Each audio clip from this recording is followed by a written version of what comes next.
আপনারা সবাই মহেশ্বরের একাদশতম রুদ্র অবতার হনুমানজির পঞ্চমুখী রূপের সঙ্গে পরিচিত। হনুমানজির এই রূপ আরাধনায় ফল মেলে অত্যন্ত দ্রুত। আর আপনি কি জানেন যে হনুমানজির এই পঞ্চমুখী রূপ ধারণের পেছনে কি রহস্য রয়েছে? তো বন্ধুরা, চলুন আজকে জেনে নেওয়া যাক পঞ্চমুখী হনুমানের ইতিবৃত্তান্ত। নমস্কার বন্ধুরা, জিয়া সিংহ ব্লগে আপনাদের সবাইকে স্বাগত জানাই। হনুমানজির কৃপায় আশা করি আপনারা সবাই ভালো আছেন এবং আমিও ভালো আছি।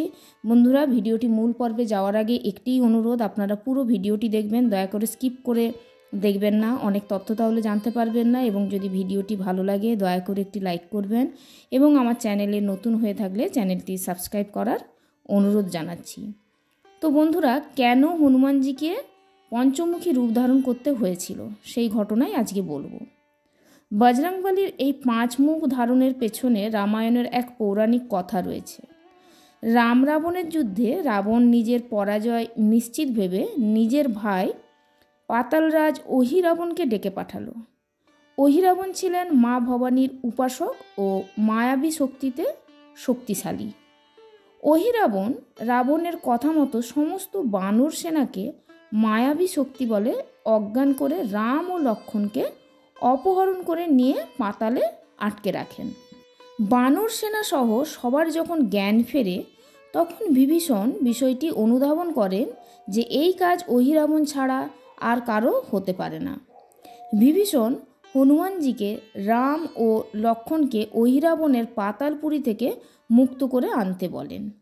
বিভীষণের কথা মতো হনুমানজি পৌঁছলেন পাতালে। সেখানে পাতালদ্বারে তারই শরীরের ঘাম থেকে জন্মান পুত্র মকরধ্বজের কাছে বাধা পায়। মকরধ্বজের কাহিনী আপনাদের সঙ্গে আরেকদিন আলোচনা করব। তো যাই হোক, মকরধ্বজের কাছে বাধা পায় এবং দুপক্ষের মধ্যে প্রবল যুদ্ধ হয়। শেষে হনুমানজি মকরধ্বজকে তার লেজে বেঁধে পাতালপুরীতে প্রবেশ করেন। সেখানে রাম ও লক্ষ্মণকে মুক্ত করতে গিয়ে দেখেন পাতালের 5 কোণে 5টি দ্বীপ জ্বালানো আছে, যেটা মা ভবানীর উদ্দেশ্যে অহিরাবণ জ্বালিয়েছিলেন। সেই 5 দ্বীপ একসাথে নেভালে অহিরাবণের মৃত্যু ঘটবে। সেই 5 কোণে 5 দ্বীপ নেভানোর জন্যই হনুমানজির পঞ্চমুখ ধারণ করেন। হনুমানজি সেই 5 দ্বীপ নেভান, তাতে অহিরাবণের মৃত্যু হয় এবং রাম লক্ষ্মণকে মুক্ত করে নিয়ে আসেন। এবার বলি, হনুমানজির এই রূপের পেছনে আরও একটি পৌরাণিক কাহিনী রয়েছে। সেটি হলো, একবার মারিয়াল নামক এক দৈত্য ভগবান বিষ্ণুর সুদর্শন চক্র চুরি করে নিয়ে পালিয়ে যায়। এই মারিয়াল দানব নিজের রূপ বদল করতে পারদর্শী ছিলেন। তো হনুমানজি সংকল্প করেন যে মারিয়ালকে হত্যা করে বিষ্ণুদেবের সুদর্শন চক্র ফিরিয়ে আনবেন। সেই মতো বিষ্ণুদেব হনুমানজিকে বায়ুগমনের শক্তিস্বরূপ গরুর মুখ, ভয় প্রদানকারী নরসিংহ রূপ, জ্ঞানের জন্য হায়গ্রীব মুখ এবং সুখ ও সমৃদ্ধির জন্য বরাহ মুখ আশীর্বাদ করেন। মাতা পার্বতী প্রদান করেন কমল পুষ্প ও যম ধর্মরাজ শীষ নামক অস্ত্র প্রদান করেন। তো বন্ধুরা, এইবার বলবো হনুমানজির পঞ্চমুখের বর্ণনা। হনুমানজির 5টি মুখ হল হনুমান, নরসিংহ, গরুর, বরাহ ও হায়গ্রীব বা অশ্বরূপ। এই 5 রূপের মধ্যে নরসিংহ রূপ, গরুর রূপ ও বরাহ রূপ ভগবান বিষ্ণুর রূপ। এবার একে একে বলবো এই 5টি রূপ সম্পর্কে। প্রথমেই বলবো হনুমান মুখ। পঞ্চমুখী হনুমানজির এই হনুমান মুখ উত্তর দিশাতে রয়েছে। হনুমানজির এই রূপ শত্রু দমন করে। দ্বিতীয় হলো নরসিংহ মুখ। হনুমানজির এই রূপ দক্ষিণ দিশাতে রয়েছে। বিভিন্ন ভয় ভীতি দূর করে হনুমানজির এই নরসিংহ রূপ। তৃতীয় হলো গরুর মুখ। পশ্চিম দিশাতে অবস্থিত হনুমানজির এই গরুর রূপ সকল সৌভাগ্যর প্রতীক। এই রূপ ভক্তদের সকল বাধাবিঘ্ন কাটাতে সক্ষম। নেক্সট হচ্ছে বরাহ মুখ বা 4 নাম্বার। উত্তর দিশাতে হনুমানজির এই রূপ দীর্ঘায়ু ও ধনপ্রাপ্তির প্রতীক। শেষ বা পঞ্চম হলো হায়গ্রীব বা অশ্বমুখ।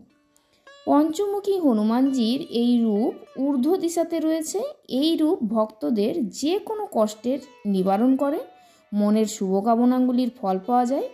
হায়গ্রীব নামক দৈত্যর দমন করতে হনুমানজি এই রূপ ধারণ করেছিলেন। বন্ধুরা, এইবার বলবো পঞ্চমুখী হনুমান পূজার লাভ। তো বলা হয় জীবনের যে কোনো কষ্টের লাঘব করতে হনুমানজির এই রূপের আরাধনা করা হয়। আপনার যে কোনো বাধা বিপত্তিতে এই পঞ্চমুখী হনুমানের আরাধনা খুবই ফলদায়ক। এই রূপের সঙ্গে হনুমানজির 5টি রূপের প্রতিটি রূপেরই 3টি করে সুন্দর নয়ন রয়েছে। এই ত্রিনয়ন আমাদের জীবনের 3 তাপ অর্থাৎ আধ্যাত্মিক, আধা দৈবিক ও আধা ভৌতিক তাপের থেকে মুক্তি প্রদান করে। বলা হয়ে থাকে হনুমানজির এই রূপের পুজো করলে সব দেবদেবীর ফল পাওয়া যায়। আর পঞ্চমুখী হনুমানজির পূজায় আরও অনেক ফল পাওয়া যায়, যেমন আর্থিক ও মানসিক কষ্ট দূর হয়, যে কোনো রকম দুশ্চিন্তা ও ভয় থেকে মুক্তি লাভ হয়, শত্রু বাধা দূর হয়, যে কোনো বাধা বিঘ্ন কেটে যায়, সৌভাগ্য ফিরে আসে, ধনপ্রাপ্তি হয় এবং ভক্তরা দীর্ঘায়ুও হন। বন্ধুরা, এইবার বলবো পঞ্চমুখী হনুমানজির পূজা বিধি। তো বজরংবলীর পঞ্চমুখের আরাধনা আপনি আপনার বাড়িতে বা নিকটবর্তী কোনো মন্দিরে গিয়ে করতে পারেন। আপনি মঙ্গলবার এই পুজো করবেন। লাল আসনে বসে ধূপ ও প্রদীপ জ্বালিয়ে পুজো করবার বিধি রয়েছে। হনুমানজিকে লাল ফুল এবং সিঁদুর অর্পণ করবেন।